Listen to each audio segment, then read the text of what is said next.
আল্লাহুম্মা আমিন।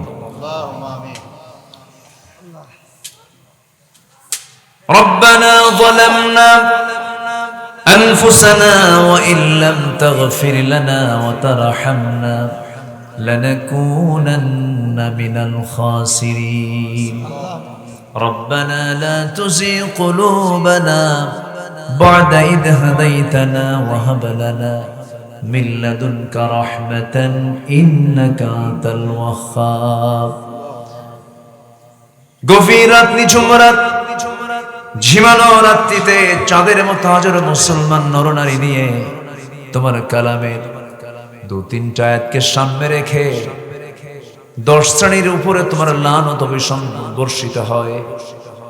এই বিষয়ে কিছু কথা বলেছি, এই বিষয়ে কিছু আলোচনা শেষান্তে তোমার শাহী দরবারে দুটো হাত পেতেছি। আল্লাহ, গুনার দিকে নজর দিও না, বান্দা মনে করে তামাম জীবনের সমস্ত গুনাহগুলোকে মেহেরবানি করে মাফ করে দাও। জনম দুঃখী বাপ জান যারা দুনিয়া থেকে বিদায় নিলেন, জিন্দেগীর গুনাহগুলো মাফ করে দাও, কবরগুলোকে জান্নাতের টুকরা বানায়া দাও। অনেক আলোচনা শেষ করে বাড়ি ফিরে যাব, সবাইকে দেখবো কিন্তু মাকে পাবো না রে। যার মা চলে গেল, যার বাবা চলে গেল, জিন্দেগীর গুনাহগুলো মাফ করো, কবরগুলোকে জান্নাতের টুকরা বানায়া দাও। আব্বা আম্মার জন্য কেমন করে দোয়া করতে হয় তাও শিখিয়ে দিয়েছ। চক্ষু বন্ধ করুন, হাত একটু উঁচু করুন, আল্লাহর শেখানো দোয়া পরে সবাই বলুন রব্বিরহামহুমা কামা রব্বায়ানি সগীরা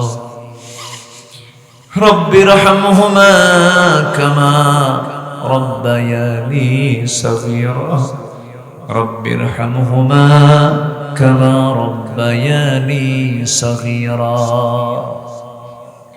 আল্লাহ তাআলা বিশেষ করে এই মাহফিলের আয়োজন যারা করলেন, শোনার জন্য দূর দূরান্ত থেকে যারা আসলেন, বিনিময়ে কিয়ামতের কঠিন ময়দান যেদিন কেউ কাউকে চিনবে না, এমনকি মা পর্যন্ত সন্তানকে অস্বীকার করে বসবে, যেদিন মানুষ কাঁদতে কাঁদতে চোখের পানিগুলো পড়ে যাবে, চোখ থেকে রক্ত বের হওয়া শুরু হয়ে যাবে, সেই কঠিন মুসিবতের দিন এ মাহফিল সবার জন্য নাজাতের মাধ্যম তুমি আল্লাহ বানাইয়া দিও।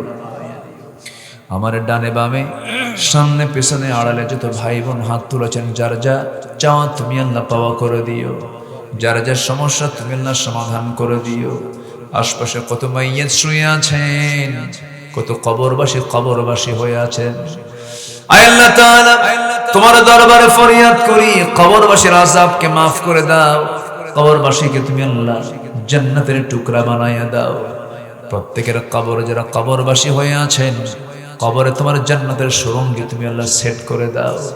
তোমার বান্দাগুলোকে নিয়ে এমন সময় হাত তুলেছি, মুসলমানদের পায়ের তলায় যখন মাটি নাই, ফিলিস্তিনকে বাঁচাও আল্লাহ তাআলা। 180 কোটি মুসলমানের জন্য ওমরের মতো একজন নেতা তুমি আল্লাহ পাঠায়া দাও। এই মাহফিলকে কবুল করো, কমিটির ভাইদেরকে কবুল করে নাও। আমার অত্যন্ত কাছের ভাই, বহুদিনের পুরাতন ভাই, আমার চেয়ারম্যান আফজাল ভাইকে তুমি আল্লাহ দয়া করে কবুল আর মঞ্জুর করে নাও। সবার নাম তো আমার জানা নাই, যারা যা চাওয়া তুমি আল্লাহ পাওয়া করে দিও। আল্লাহ তাআলা এই মাহফিলের জন্য, এই মাদ্রাসার জন্য যারা নিয়মিত অর্থ দান করেন, তাদের মেহেরবানি করে তাদের এই খেদমতকে তুমি আল্লাহ দয়া করে কবুল আর মঞ্জুর করে নাও। আল্লাহ তাআলা যা চাইলাম তাও দাও, যা চাই নাই কিন্তু প্রয়োজন তাও তুমি আমাদের পূরণ করে দাও।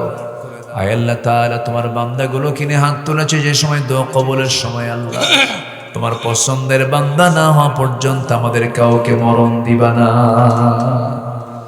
আল্লাহ তাআলা এই দুনিয়া ছেড়ে কোন দিন বিদায় নেব জানি না, তবে যেদিন মরে যাব রে, টান মেরে ঘর থেকে বের করে দেবে, জীবনের শেষ গোসলটা হয়ে যাবে, মরা মুখ সব দেখে দেখে চলে যাবে, কবরে সহায় দেবে, বাঁশ চাপা দেবে, মাটি চাপা দেবে, ওই যে বিদায় দিয়ে দেবে রে, আর কোনোদিন কেউ খোঁজ নিতে যাবে না। বানিয়াপাড়ার রিয়াজউদ্দিন আজি সাহেব কত বড় মহব্বত ছিল রে, দুনিয়া থেকে বিদায় নিয়েছেন। আজকে হঠাৎ শুনলাম তিনি ইন্তেকাল করেছেন। এইরকম চোখের সামনে কত লোকের বিদায় হয়ে যাচ্ছে, একদিন আমিও মরে যাব। চতুর্দিকে সংবাদ ছড়ে যাবে আব্দুল্লাহ আল আমিন নাই, দুনিয়া থেকে বিদায় হয়ে গেছে রে। সবাই চোখের পানে হয়তো ফেলে ফেলে কাঁদবে, কিন্তু কেউ তো কিছুই করতে পারবে না। হয়তো জানাজায় যাবে, এমন করে আমরা সবাই দুনিয়া থেকে বিদায় হয়ে যাব। ওই কবরে রেখে আসবে রে, 24 ঘন্টা যাবে না, মাথার চুলগুলো খসে খসে পড়বে। 3 দিন যাবে না, চামড়াগুলো গলে গলে পোকার পেটের খাবার হয়ে যাবে। 7 দিনের মাথায় দেখা যাবে পেটের নাড়ি ভরে সব চোখ মুখ কান নাক দিয়ে বের হওয়া শুরু হয়ে গেছে, কিম্ভূত কিমাকার চেহারা হয়ে যাবে। মাত্র 3টা মাস কবর খনন করে যদি দেখা হয় কয়েকটা হাড় ছাড়া কিচ্ছু খুঁজে পাওয়া যাবে না, তোমার দরবারে দোয়া করি, আল্লাহ তোমার পছন্দের বান্দা না হওয়া পর্যন্ত আমাদের কাউকে মরণ দিও না। আল্লাহ সে অন্তিম মুহূর্ত যখন চলে আসবে, জবানে জারি করে দিও লা ইলাহা ইল্লাল্লাহু মুহাম্মাদুর রাসূলুল্লাহ। আসসালামু আলাইকুম ওয়া রাহমাতুল্লাহি ওয়া বারাকাতুহু।